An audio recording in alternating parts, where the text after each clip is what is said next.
They called me useless. At 3 a.m., my 2-year-old was crying in that custom house I built with my own hands. And my wife, the construction CEO, sent me a message. Sign the papers, it's all decided. But she forgot one thing. I was the one who wired her empire's backbone. And this time, I wasn't walking away quietly. At 3:07 a.m., the house was so quiet you could hear the central air cycling through the ductwork I'd installed myself. The kind of quiet you only get in Fort Worth suburbs when the oil rig shut down for the night. Then Owen cried. Not a loud cry. He was at that age where the cry is more like a hiccup that breaks your chest from the inside. I padded down the hallway in socks, past the framed photos of Scarlett Cooper cutting ribbons at job sites. Sterling Construction, building Texas strong. The woman who could read blueprints like sheet music. CEO teeth, perfect hard hat. Arms crossed like the concrete owed her an explanation. Owen's room smelled like baby powder and the Johnson shampoo. He stood in his crib, cheeks damp, hair sticking up like prairie grass. I lifted him, felt the warm weight of him lean into my shoulder, and the world made sense again. I rocked him in the dark, window showing the red blinking lights of the cell towers I'd helped wire last spring. My phone buzzed. At that hour, it's always trouble. The message filled the screen like a slap. Sign the buyout papers on the kitchen table. You deserve nothing from my business. Attached was a photo. Scarlett in some downtown hotel bar, champagne flute tilted toward Pierce Anderson, that snake who ran Anderson Contracting. His hand was on her thigh. Her smile in the picture wasn't for me. Owen's breath was warm against my neck. I put the phone face down on the rocking chair arm and just held my son. It's okay, I whispered. Daddy's got you. But I said it to myself too. People in our circle called me a house husband like it was a medical condition. They forgot I used to be Mason Cooper, the guy who could wire a refinery in my sleep. Before Owen came, I'd run electrical on every major project from Dallas to Austin. Then we got our miracle at 38, our boy. And I made a choice. Scarlett had the kind of rocket ship you don't step off. Sterling Construction, government contracts, oil field projects that paid for these custom countertops. I'd already done my proving years, so I stayed home and didn't keep score. I also didn't keep my name on things.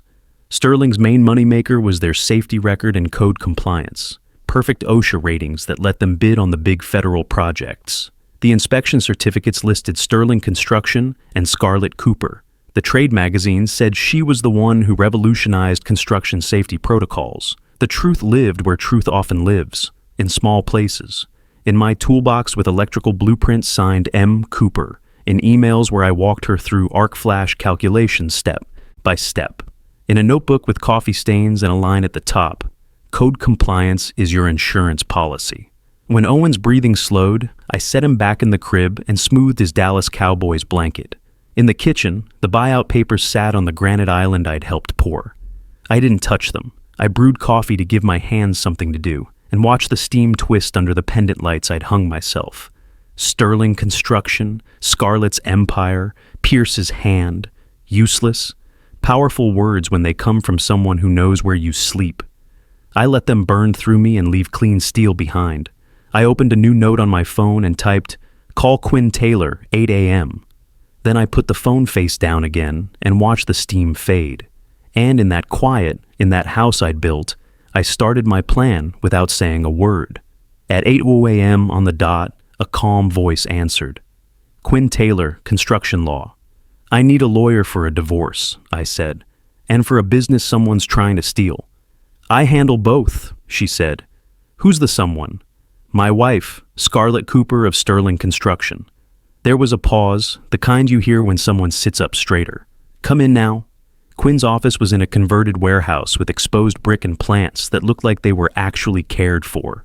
She wore steel-toed boots and had a stack of construction binders on her desk like a miniature skyline. She listened, really listened. When I told her about Owen, she uncrossed her arms. When I told her about the text, she didn't flinch.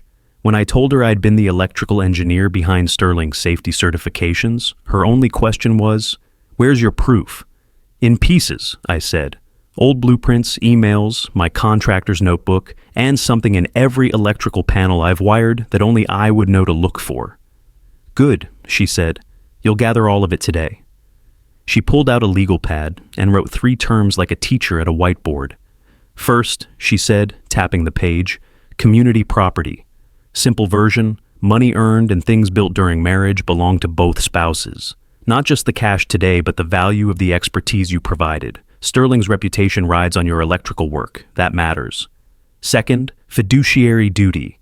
As CEO, Scarlett promised to act in the company's best interest, not just her own. If she's hiding the real value to cheat you, that also cheats the company and shareholders. In Texas, that's serious business. Third, OSHA violations. If Sterling has been cutting corners or using uncertified work to boost profits, and you can prove it, that's leverage. The feds don't play around with electrical safety on government projects." She looked up. "You're not a victim. You're a master electrician who stepped back for his family. We're going to remind everyone of that." I nodded and felt like someone had just turned on the breakers in my chest. "Step 1, she said, sliding me, a checklist. "We secure your documentation, pull every blueprint, every inspection report, every email where you provided technical guidance. Take photos with timestamps, store originals in a fireproof safe. Step 2, we put Sterling on notice.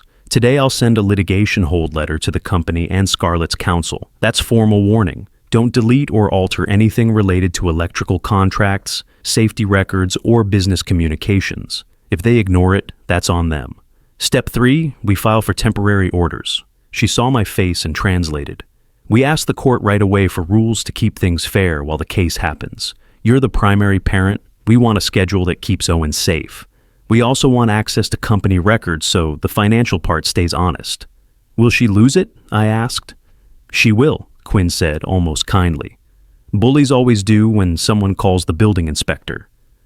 I spent the rest of the day in motion. I drove to my storage unit where I kept the tools of my other life, binders labeled electrical code updates and arc flash studies. I found the leather notebook with the torn first page and the faint outline of safety first in my handwriting. In my email archive, I searched dates and found the thread. Mason Cooper to Scarlett Cooper. Subject, Arc Flash Analysis, Refinery Project.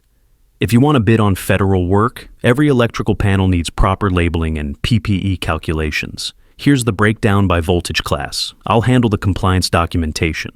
There were dozens like it. My expertise, her reply short and sweet. "You're brilliant. I'll route to legal," followed by press releases with her name only. At Quinn's direction, I uploaded everything to a secure drive that her forensic expert, a quiet man named Reed Thompson, now controlled. "Metadata tells stories," he said. "Dates don't lie." By late afternoon, Quinn had filed our petition. Her paralegal, a woman with a mother's tone, guided me through the custody request. "Say you've been primary caregiver since birth," she said. "List routines. Naps at 1 p.m., allergic to strawberries. Bedtime is goodnight moon twice." Law, I realized, was also a form of building when done right. Scarlett didn't come home that night. She sent a text at 11:12 p.m. "You're making a mistake." No photo this time. The next morning, Quinn's letter hit Sterling Construction like a controlled demolition. By noon, I had a curt message from Scarlett's new lawyer. "We've received your notice. Your client's claims are absurd. Mrs. Cooper is the founder and certified professional. He is a dependent spouse, not a partner." Quinn replied on my behalf in words that tasted like cold steel. "Preserve all documents, all inspection records, all OSHA filings, and tell your client that lying under oath isn't just unprofessional, it's criminal. If our life had been a private movie, now it became a trailer on every screen." The first shot was a trade publication article. Sterling Construction CEO files for divorce. A husband seeks business interest. A photo of Scarlett in a hard hat, backlit against a sunset. A single line about me. Mr. Cooper stepped back from his electrical career to focus on family. I didn't read the comments section. The few that slipped past my guard were knives. "Must be nice to live off her success. Gold digger with a tool belt." I put my head down and made breakfast the way I had every morning of Owen's life. He smacked his spoon on the high chair and yelled, "More!" at banana slices. Routine is stronger than gossip. Scarlett played a different game. She pushed for full custody using the public angle. I was unemployed and unstable. She offered generous visitation, like handing a man scraps from his own table. Her lawyers filed a motion, saying Sterling's value had softened due to market conditions, and that electrical work was subcontracted, not integral to company success. Quinn read the filing and raised an eyebrow. "Interesting timing," she said. "A downturn exactly when we asked for the books." She wrote our next move in large letters on her legal pad: subpoenas. "Plain English?" I asked. "Court orders," she said. "We legally demand documents and testimony, not just from Scarlett, but from Sterling's project managers, the OSHA inspector, the bonding company, and Pierce Anderson's outfit. We ask for emails, text messages, inspection logs, safety certifications. If they don't hand it over, the judge can compel them. If they still refuse, there are consequences." I worried about blowback. "Won't she call me vindictive?" "She already has," Quinn said. "We're not being loud. We're being thorough." The subpoenas went out like certified mail wrapped in legal paper. The first responses came back with heavy black boxes over the important parts, redactions. Quinn smiled like a poker player with pocket aces. "Cute. We'll ask the judge to review unredacted copies. Judges don't enjoy games."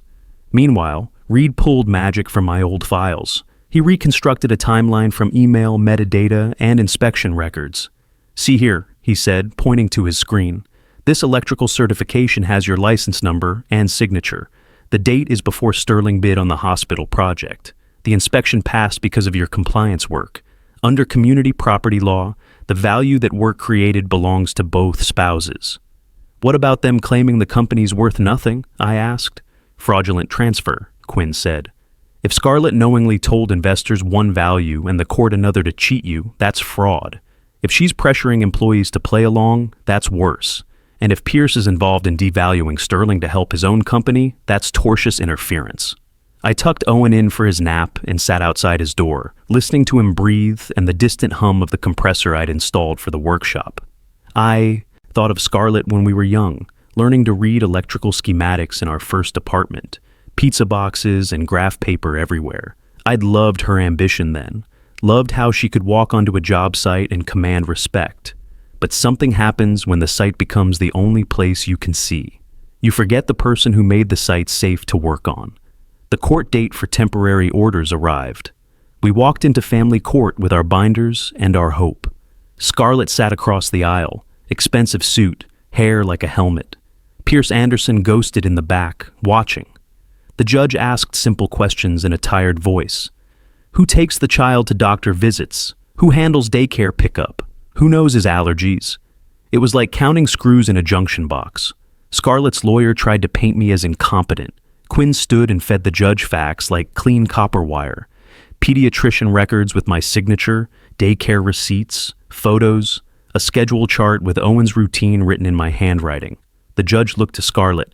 "Mrs. Cooper, any reason the current child care arrangement should change while we sort this out?" Scarlett shifted. "He's unemployed," she said, like that answered every question. The judge sighed. "Being a full-time parent is work. Temporary custody stays with Mr. Cooper. You'll have standard visitation for now."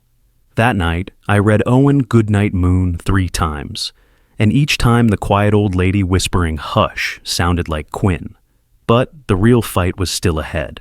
The subpoenas did their work. Sterling's safety director, a straight arrow named Logan Walsh, sent a letter through his lawyer. "I will cooperate.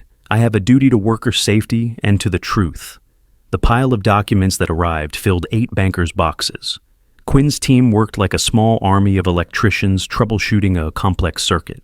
Late one night, Reed sent me a screenshot of text messages between Scarlett and Pierce.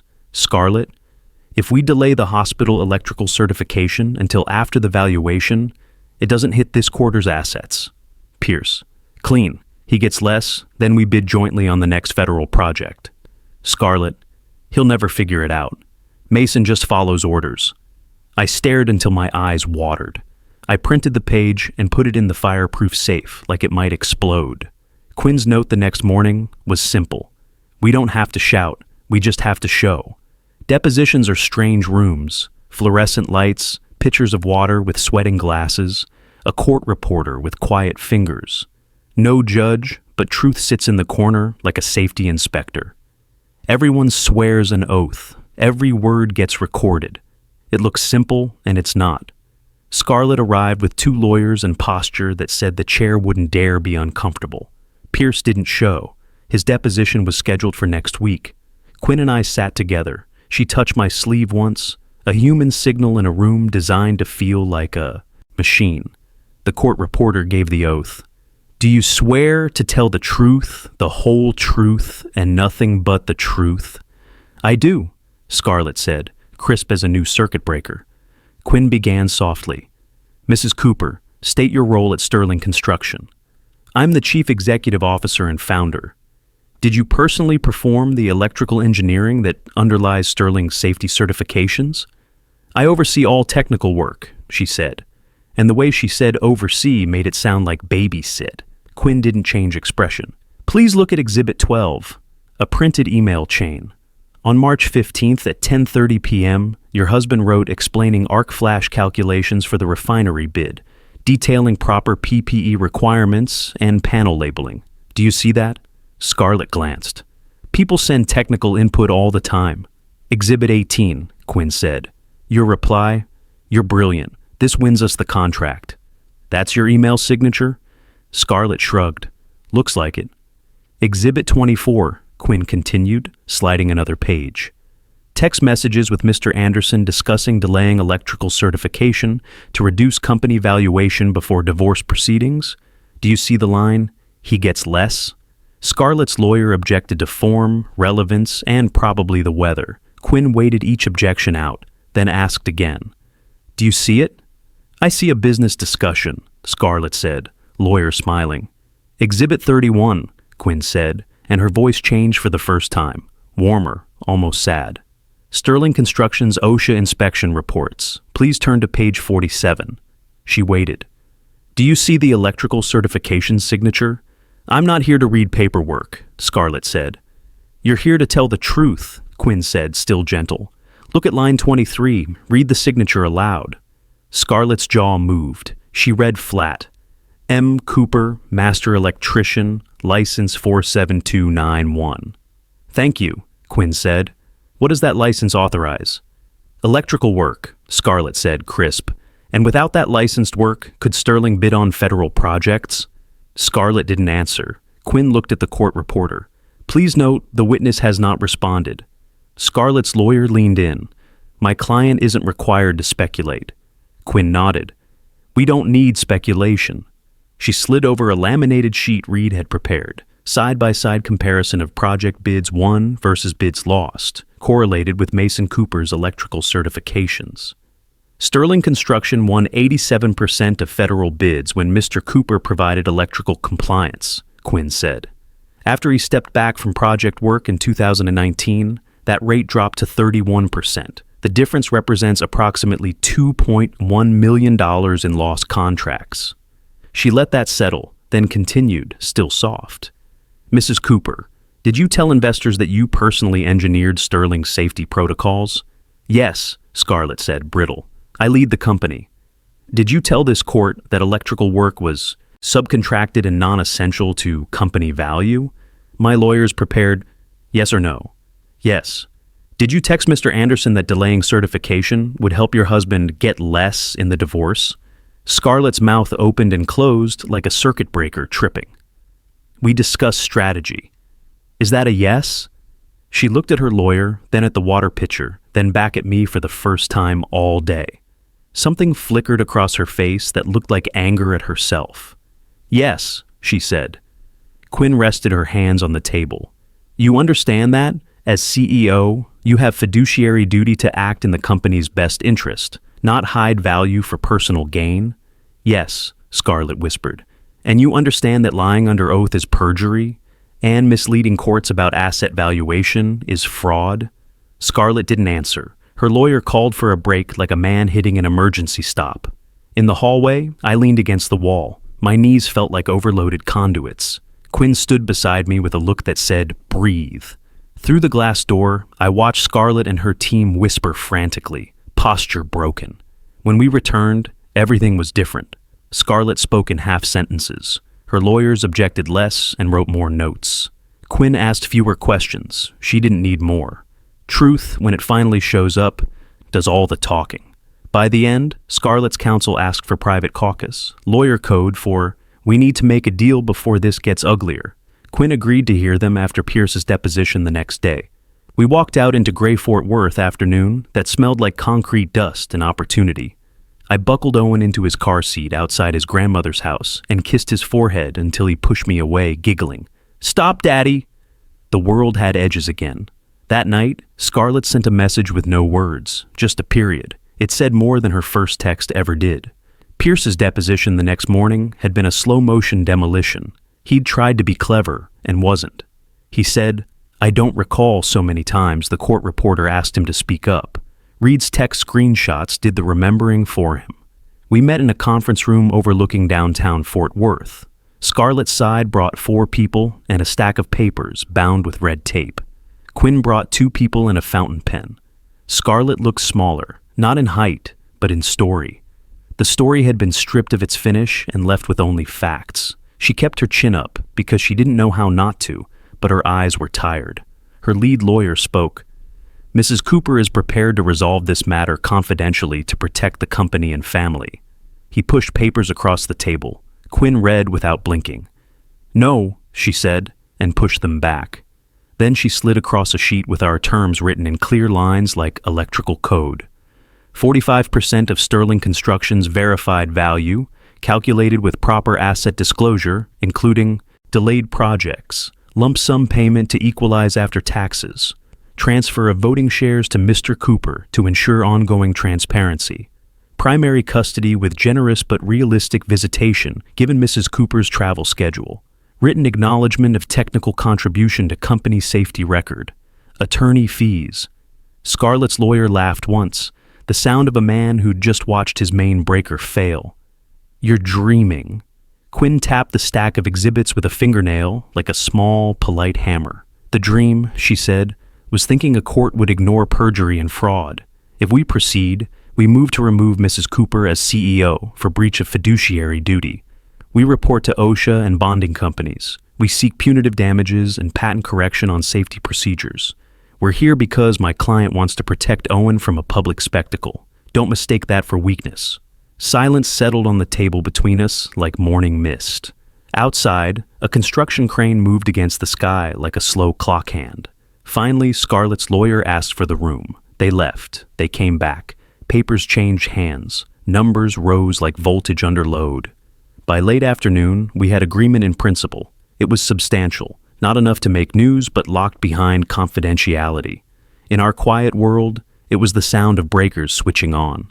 When the lawyers stepped out to draft final language, Scarlett lingered. For the first time since that 3 a.m. text, we were alone. "You could have just signed," she said, not angry, almost curious. "I could have," I said. "But Owen will grow up asking who his dad was. I wanted a good answer." She looked down. "I told myself you didn't care about the business anymore." "I cared enough to keep the lights on," I said. "It didn't come out cruel. It came out like weather." She nodded once. "I'm sorry," she said, not looking at me. "For the text, for—" She didn't finish. "I hope you run the company well," I said. "For the people who work there, for Owen to be proud of his mom." She swallowed. "You're getting primary custody. I know that's right. He needs your steadiness." She laughed without humor. "I'm good at building things, Mason. Not so much at maintaining them." "We'll make it work," I said, because it felt kinder than saying goodbye. The court entered our settlement as an order a week later. My share transferred. The parenting plan filed. Pierce resigned to pursue other opportunities. Sterling's board announced new governance protocols. The world turned. On a sunny Saturday that smelled like barbecue and fresh concrete, I sat at the kitchen table of our smaller, warmer house and sketched plans for a new electrical contracting business. It wouldn't be an empire. It would be a craft. We'd wire schools and clinics, places that needed safety more than flash. Fair wages, clear contracts, honest profit sharing. No secrets in the panels except the ones that keep people safe. Owen toddled, in with a plastic hard hat from daycare. "Daddy hat," he said, and put it on my head at a crooked angle. I made a serious face like a foreman reviewing blueprints. He giggled so hard he fell over. On my phone, I'd kept that first text like a museum keeps artifacts of old battles. Sometimes I read it to remember how far anger can travel. That afternoon, while Owen napped and sunlight made warm squares on the floor, I opened it one last time. Signed the buyout papers on the kitchen table. You deserve nothing from my business. I thought of that room at 3:07 a.m., the small cry that turned my heart toward the right fight, the proof I'd left for my future self, like breadcrumbs in a forest. I thought of how revenge, the way we imagine it, is a hot flash that leaves you empty, and how justice, the quiet kind, is a steady current that keeps the lights on. I hit delete, not because I forgave the words, but because they no longer describe me. In the weeks that followed, our days found rhythm. Breakfast with sticky hands, walks by the Trinity River where Owen threw rocks and I planned electrical runs for the new business. Code written during naps. Investors, good ones who liked the idea of honest work done right. One afternoon, a package arrived with no return address. Inside was a small wooden box containing a multimeter and a note on company letterhead. For your new beginning, QT. I sat at the table, hard hat still crooked on the shelf, and tested the meter's accuracy. The readings were perfect. Later, I picked up Owen from daycare. He ran to me across the playground, arms out, hair wild, cheeks red from Texas sun. I lifted him high until he squealed. The teachers waved. The afternoon light hit the windows of downtown Fort Worth and turned them gold for a minute. Nice trick, I thought. Pretty, but not the point. The point was the warm weight in my arms and the man holding him steady. People will underestimate you if you let them write your story.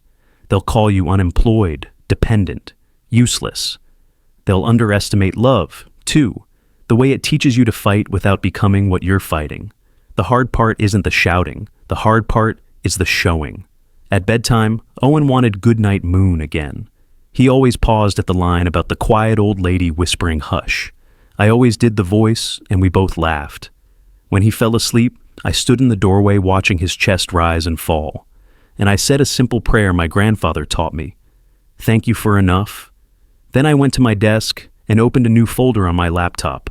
I named it Cooper Electric Founded 2024, because some jokes you keep for yourself.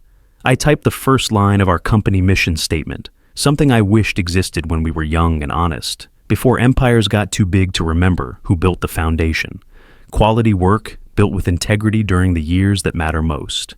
The business plan took shape, and over the following weeks, small commercial jobs at first, rewiring a neighborhood clinic, upgrading the electrical at Owen's daycare center. Word travels fast in construction circles when someone does honest work. Logan Walsh, Sterling's former safety director, called about a partnership. I know what you're capable of, he said. Let's build something clean. By fall, we had a crew of 6, all licensed, all committed to the kind of safety standards that let you sleep at night. No shortcuts, no corner cutting, no leaving problems for the next guy to find. Every panel labeled properly. Every arc flash calculation double-checked. Every job done like it might save someone's life someday. Scarlett and I developed a routine around Owen's schedule. Tuesday dinners at her place, alternating weekends, shared holidays. She was learning to be present in the small moments, actually listening when Owen explained his drawings, sitting on the floor for Lego buildings instead of checking emails. The woman who could manage a 100-man crew was figuring out how to manage one small boy's bedtime routine. He's got your stubborn streak, she said one evening when I picked him up. Owen had refused to wear shoes for the entire day, insisting his socks were good enough for walking. That's not stubbornness, I said, watching him hop around her kitchen in his dinosaur socks. That's engineering. He tested the hypothesis and found the solution worked. She almost smiled. You always did see things differently. Sterling Construction recovered from the governance changes. The board brought in outside oversight for major contracts. Safety protocols were strengthened. Pierce Anderson's company lost 2 federal bids when questions arose about their compliance records. The industry is smaller than people think. Reputation travels fast, both ways. One evening in December, I was finishing the electrical work at a new community center when my phone buzzed. A text from an unknown number. Saw your company truck at the site. Nice work on the main panel. Clean installation. LW, Logan Walsh. He'd moved on to municipal inspection work after leaving Sterling. In construction, there's no higher compliment than approval from the guy whose job it is to find your mistakes. I drove home through Fort Worth traffic, past the oil derricks pumping steadily in the gathering darkness, past the office buildings where people like Scarlett made decisions that moved millions of dollars. My work truck was smaller than her corporate fleet, my crew smaller than her empire, but we were building something too. At home, Owen was already in his pajamas, having negotiated with the babysitter for just 5 more minutes of cartoons. He ran to me with arms outstretched, and I caught him in the kind of hug that makes everything else secondary. "Daddy, look what I made!" He dragged me to the kitchen table, where he'd arranged his wooden blocks into something that might have been a building or a fortress or a spaceship. "It's got lights," he explained seriously. "Like Daddy makes." "That's good engineering," I told him. "What does it do?" "It keeps people safe," he said, like it was the most obvious thing in the world.